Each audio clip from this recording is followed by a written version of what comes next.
Kontrakt narxlari tufayli sharoitim ko'tarmagani uchun o'qiy olmaganman. Bu grant menga shunchaki pul bermadi, menga o'zimga bo'lgan ishonchni, hurmatni va umidni qayta uyg'ota oldi deya olaman. Hamma narsa aniq, tiniq, yo'l berilgan, yurib bersanglar bo'ldi deyilgan.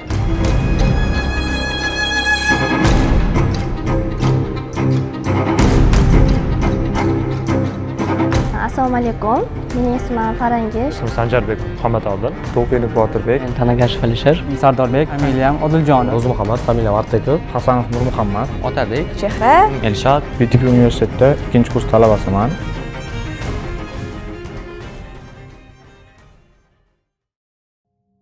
Unicorn grantini 2 yil mobaynida qo'lga kiritib o'qib kelayotganim bu menga juda ham ko'p eshiklarni, ya'ni muvaffaqiyat eshiklarini ochib yordam berdi.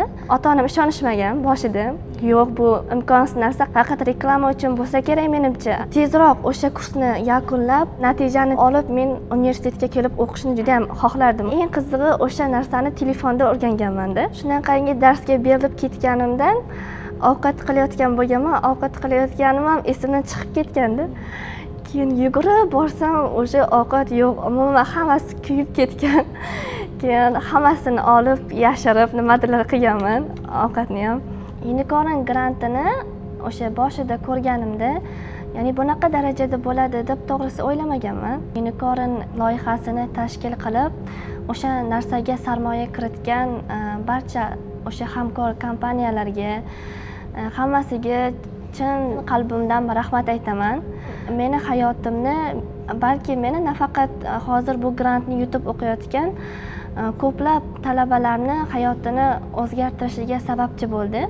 Maktab davri paytida o'sha IT ga xos ba'zi bir ma'lumotlar, ba'zi bir videoroliklar qo'yib berardi. O'sha paytda bitta narsani bilganman, ya'ni aytishnik hech qanaqa formada yurmaydi. Oq ko'ylak yoki galstuk taqmaydi. Tinch joy bo'lsa bo'ldi. Sababdan menga o'sha joy yoqqan. Telegramda xabar kelib qolgan. Kirib ochib qarasam, application file, ya'ni dastur qiziqib nima ekan deb ochib qaragan paytimda bu aslida virus bo'lib chiqqan. O'sha sababdan o'sha joyda, ya'ni kelajakda men haqiqiy kiberxavfsizlik xodimi bo'lib chiqaman va o'zimizda shu O'zbekistonga qanaqadir hissam qo'shiladi. Xalqqa shunaqa holatlar bo'lmasligi uchun, ya'ni mening holatimga tushmasligi uchun chorasini ko'raman degan fikr uyg'ongan. O'shandan boshlab o'sha IT ga bor e'tiborim bilan qaratganman. Unicorn granti homiylarga shu o'z minnatdorchiligimni bildiraman. Qo'shnimiz shu universitet уже birinchi kurs talabasi hamda grant o'qiyotgan ekan. Surishtirsak, sразу же men o'ylaganman, все, государственный universitetlarga men kirmayman, sразу же PTP ga tayyorlanaman, lучше ishim bilan shug'ullanaman deganman. Ko'p feedbacklar eshitganman, ya'ni eshitishim bo'yicha u yerda ta'lim biz o'ylagandaqa emas ekan. Ya'ni u yerda e'tibor основной forma, davomat, yana soqol, yana boshqa narsalarga, boshqa keraksiz narsalarga, nежели bilim. PTPda eshitganimda уже bolalarni o'qishini, assignmentlar topshirish kerakligini, har xil ma'lumotlar, полностью men kelishimdan avval nimalar bo'lishini bildim. Mana shu narsalarni eshitganimdan keyin juda qiziqish oshgan. Ya'ni bu yerda o'qish boshqacha bo'lar ekan, g'ayb boshqa bo'lganiga shunga ham qiziqish so'ngan государственныйlarda. Qaysi universitet ovqatlar bilan ta'minlaydi hozir? Qaysi universitet o'zini yotoqxonasi bilan ta'minlaydi? Yotoqxonasining sharoitlari zo'r, ovqatlari umuman pretenziya qiladigan joyi yo'q. Shunaqa hamma sharoitlar yaxshi. Bu yerda oliy maqsad o'qitish, bilim olish va kelajakda yaxshi rezultatlar ko'rsatish. Va menga grant bergan homiylarga minnatdorchiligimni bildirmoqchiman, chunki bunaqa sharoitlar yaratib berganiga, bunaqa joylarda o'qishimga nasib qilganiga avvalo Allohga shukr va hamda grant bergan homiylarga katta rahmat aytmoqchiman. Saytiga kirdim, grantlar haqida o'qidim. Ochig'i bu ma'lumotlar haqida birinchi bo'lib ishongim kelmadi. Chunki qaysi universitet, 3 mahal ovqat, yotoq va yana 1 yil to'liq kontrakt, ma'lum miqdordagi kontrakt ham to'lab berishar ekan, bunga ishongim ham kelmadi. Buning sababi ham bir ikkita boshqalarga ham aytib ko'rdim, ularga ham ishongisi kelmadi. Chunki ishonish qiyin edi, chunki O'zbekistonda bunaqa darajada imkoniyat beradigan universitet hali yo'q edi. Nazarimda hozir ham yo'q bo'lsa kerak. 3 mahal to'liq ovqat, yotoqxona, ya'ni xuddi sen o'qib ber, biz hamma narsani qilib beramiz deydigan holatda. Chunki bunaqa sharoitda uncha hozir oilaliklar, ota-ona ham qilib berishgancha qiynaladi. Hozir bu grant menga shunchaki pul bermadi. Menga o'zimga bo'lgan ishonchni, hurmatni va umidni qayta uyg'ota oldi deya olaman. Chunki boya aytganimdek, bundan oldin umrimda arzigulik boshqalarga ayta oladigan yoki ko'rsata oladigan yutuq umrimda ko'rsatmaganman-da. Va sababini qildik, ota-onam duosi, harakatlarim. ITga qiziqishim 9-sinfligimdan boshlangan, ya'ni har kinolar ko'rganman, hakkerlarga qiziqganman. Uzinfocomga ishga taklif qilishdi. Intervyudan muvaffaqiyatli o'tgandan so'ng o'sha tech support lavozimiga kirdim. O'qishim kerak edi universitetda. Ishimni tashlab shu PDP University haqida bilib qoldim. Boshqa universitetlardan farqi 80% amaliy, 20% shu nazariy bo'lishini bildim. Ya'ni boshqa universitetlarni ham ko'rdim, ammo boshqa universitetlarda IT fakulteti bor, lekin u yoqda ITdan tashqari yana boshqa fanlarni o'rgatilar ekan. Shunga menga PDP yoqib qoldi va PDPda Unicorn dasturi borligini bilib qoldim. Shu dasturga topshirdim. Imtihonlardan muvaffaqiyatli o'tib, shu hozirgacha Unicorn grantida o'qib kelyapman.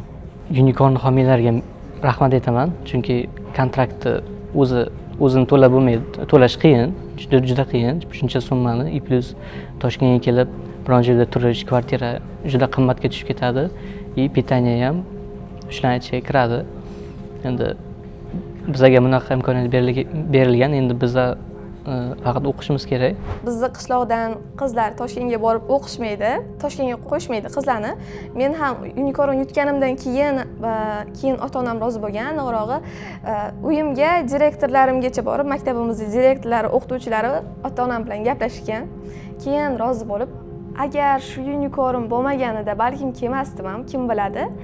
Shuning uchun Unicorn tashkil etganlarga, homiylariga, tashkilotchilariga, hammalariga rahmat. Uzun marketga o'xshagan loyiha qilganmiz edi. Nomi Go Bozor loyihasi to'xtatilib qolgan, lekin bu men uchun juda ham katta tajriba bo'lgan, chunki e-commerce loyihada birinchi marta ishlashim va birinchi olgan loyiham edi.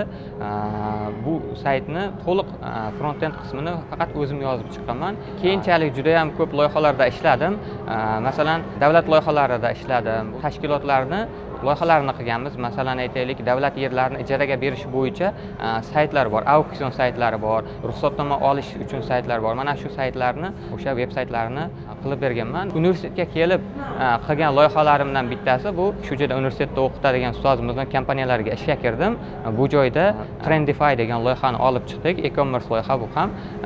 Shu loyihani Next.js texnologiyasidan foydalanib oxirigacha bitkazib berdim. Undan keyin bo'lsa Biznex degan restoranlarni avtomatlashtirish tizimi, ya'ni kelib ofitsiantlar kelib qog'ozga yozib olmaydi-da, narsani telefonidan yoki planshetidan mahsulotlar zakaz qiladi, hammasi avtomatlashtirilgan bo'ladi. Buyruqlar borib, to'g'ridan to'g'ri o'sha oshpazlarga yetib boradi, buyurtmalar olib borib kelib beradi. Ya'ni oxirida hisob-kitob ham avtomatik tarzda bo'ladi. Oilada katta farzandman, bitta ukam, ikkita singlim bor. Oyim uy bekasilar, dadam mahallamizdagi masjidda imomlik qiladilar. Boshida PDP universiteti ochilgan vaqtda imtihon topshirib universitetga qabul qilinganman, lekin kontrakt narxlari tufayli sharoitim ko'tarmagani uchun o'qiy olmaganman. Keyin men davlatning universitetiga topshirdim. Keyin u yoqqa qabul qilinib, birinchi kursni muvaffaqiyatli tugatdim. Tugatganimdan keyin o'sha vaqtlarda dadam Telegramdan PDP universiteti Unicorn grant haqida video tashlab qoldilar. O'sha videoni ko'rib turib, darhol ariza topshirib, PDP universitetiga shu yo'l bilan kelib qolganman. Bu bizga berilgan grant oddiygina faqat moddiy yordam bo'lib qolmasdan, o'ziga ishongan yoshlarga ishonch bildirib, o'sha kelajagini oldindan ko'ra oladigan, qaysi sohada o'zimni rivojlantiraman deb turgan, lekin imkoniyati yo'q bolalarga berilgan bir ishonch deb bilaman, faqat moddiy yordam emas. Buni tashkil qilgan birinchi o'rinda PDP universitetiga, uni jamoasiga va tashkilotchilariga rahmat aytib qolaman. Men Mohirlab IT kompaniyasiga menejer lavozimiga ishga kirdim. Bu qanaqa lavozim? O'zi mana shu front-end, back-end va shunga o'xshash yo'nalishlarni boshqaradigan menejer hisoblanaman. Rentis house, ya'ni rent house'lar bo'yicha shug'ullanaman, proyektor loyihasi bo'yicha. Bu loyihada asosan nima deydi, yoki ijaraga berishlar bilan bo'ladi. Veb-sayti tayyor, fronti backendda ozgina ish qolgan. Endi men uni yanada mukammallashtirmoqchiman. Unga Android app yaratmoqchiman. Telefondan ham, veb-saytdan ham bemalol kira olishlari uchun. O'zi Unicorn grantini plyus tomonlari juda ko'p. Uni yotoqxonasi, 3 mahal issiq ovqati va PTPni o'zini berayotgan ta'limi juda ham kuchli. Qilib bergan sharoitlarga, masalan, yotoqxona, yeb-ichish pullarini to'lab bergan homiylarga o'z minnatdorchiligimni bildiraman. Muammo bu yerda faqat kontrakt to'lashda emasda, muammo insonni o'zini yashashida ham. Insonni yashash uchun eng katta faktor bu qorni to'yishligi va yotadigan joy bo'lishligi. Unicorn loyihasida homiylar shuni ham o'ylashganki, ya'ni yechim qiladigan bo'lsak 100% aniq bir yechim qilaylik degan bo'lsa kerak va to'g'ri o'ylashgan. Shunchaki grant emas, grant va unga yordam. Hozir Unicorn grantchilarining eng asosiy maqsadi faqat o'qish. Yo yeb ichishga ham vaqt ajratishmaydi, yotadigan joylarni ham o'ylab o'tirishmaydi. Hamma narsa aniq, tiniq, yo'l berilgan, yurib bersanglar bo'ldi deyilgan. Mana shu yo'nalish bo'yicha chalg'imasdan, ya'ni shoshib ham ketmasdan, qolib ham ketmasdan, ritmda bir xil ketaversa, oxiri borganda aniq nimadirga erishsa bo'ladi. Men juda katta minnatdorchilik bildiraman. Sababi aynan men uchun bunday muhitni yaratib berishga, yordam berishganligi uchun juda rahmat aytaman.